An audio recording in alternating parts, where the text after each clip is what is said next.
क्या भार है। देखिए सर, हमारे समाज में बहुत सी विसंगतियां हमको दिखाई देती हैं। इसका एक ही कारण है, या तो कुछ हमारे शास्त्र में लिखा गलत गया है, या हमने उसको समझ गलत लिया है। कहीं ना कहीं कुछ तो हमसे छूट रहा है।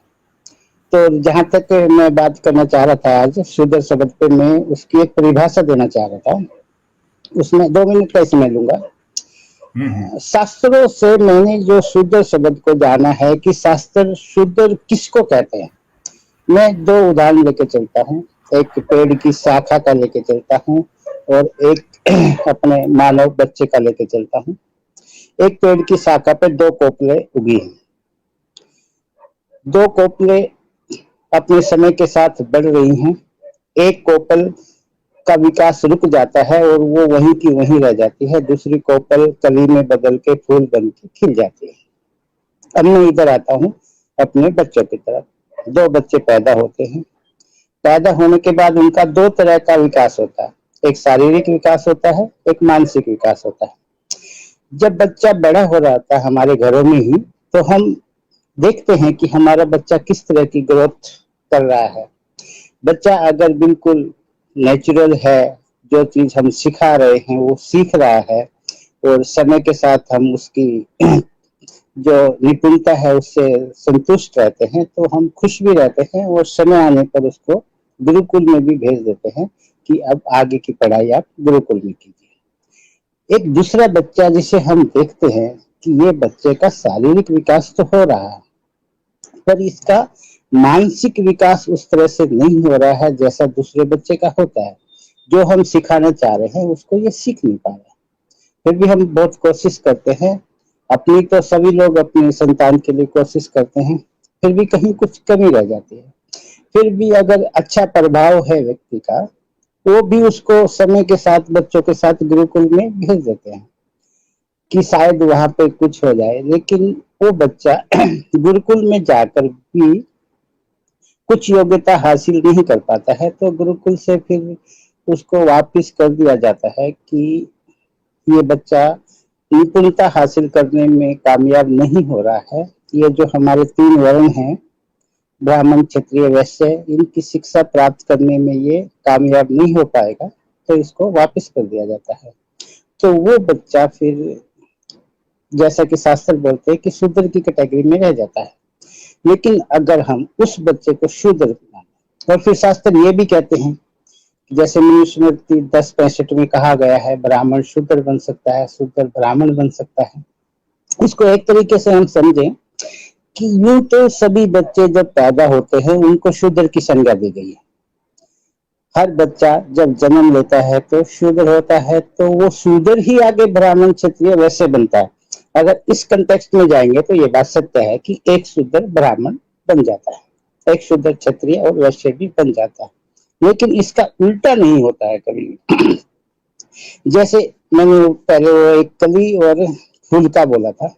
एक फूल जो अपनी परिपक्वता पे आके कली बन के फूल बन गया, और एक जो दूसरी कोपल वहीं पर रह गई जिसका विकास रुक गया, वो फूल कभी भी वापिस वो कोपल नहीं बन सकता है जिसका विकास रुक गया।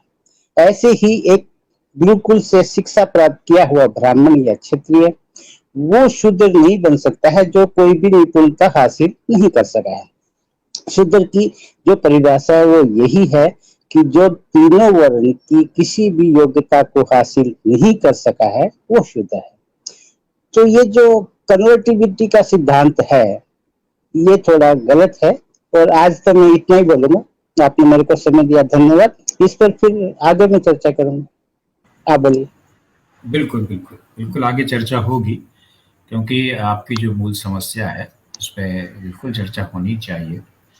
देखिए, आपने जो एक बात शुरू में कही थी मैं उसको मानता हूँ, या तो कहीं कुछ गलत लिखा है, यदि उसका ट्रांसलेशन बिल्कुल सही है संस्कृत के आधार पर और उसका गलत मतलब निकल रहा है तो गलत लिखा है।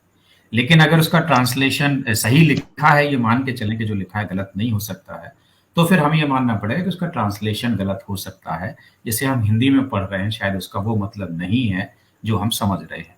तो दोनों में से एक न एक बात तो है, और मैं इसीलिए कहता हूँ कि ये दोनों ही बातें सही हो जाएं कि ट्रांसलेशन भी सही हो और लिखा हुआ भी सही माना जाए, इसके लिए उसके लिए हमारे जो बड़े अध्ययन करने वाले लोग हैं, जो संस्कृताचार्य हैं, धर्माचार्य, उन्हें बैठ के इस पर विमर्श करना चाहिए कि जो आपत्तिजनक मुद्दे हैं उनको एड्रेस करना चाहिए, ताकि मन की भ्रांतियां दूर हों।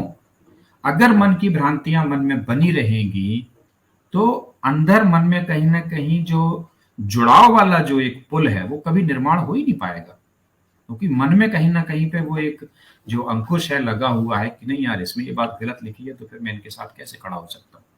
तो वो चीज मन से निकलना आवश्यक है, वो तभी निकलेगी जब जो भ्रांतियां उन पे स्पष्ट और खुले मन से वार्तालाप होगी। ये क्लियर किया जाए कि लिखा सही है, अर्थ गलत बताया जा रहा है, या ये बताया जाए कि अर्थ जो किया गया वो तो ठीक है लेकिन लिखा ही गलत था, तो उसे हटाया जाए। इन दो में से कोई ना कोई एक बात का निर्णय होना ही चाहिए। बिल्कुल ठीक है, मैं इस बात पर मानता हूँ। अब आपने जो कहा कि वर्ण व्यवस्था में कौन आगे जा सकता था, कौन पीछे जा सकता है, ये पर्टिकुलरली किस श्लोक से आया है, किस मंत्र से आया है, उस पर बैठकर विचार विमर्श सामने खोल के उसके क्या अर्थ हैं उन पर ही बात की जा सकती है। तो उसके लिए तो अब आज समय नहीं है जब तक हम उन प्रमाणों को ना खोजें। फिर सुभाष जी वहां बात ये भी आती है कि हम किसी मंत्र या श्लोक के अर्थ पे यदि हम कोई डिस्कशन कर ही रहे हैं तो पहले हमें ये तो पता हो कि वो बिल्कुल सही अर्थ लिखा गया है। बात तो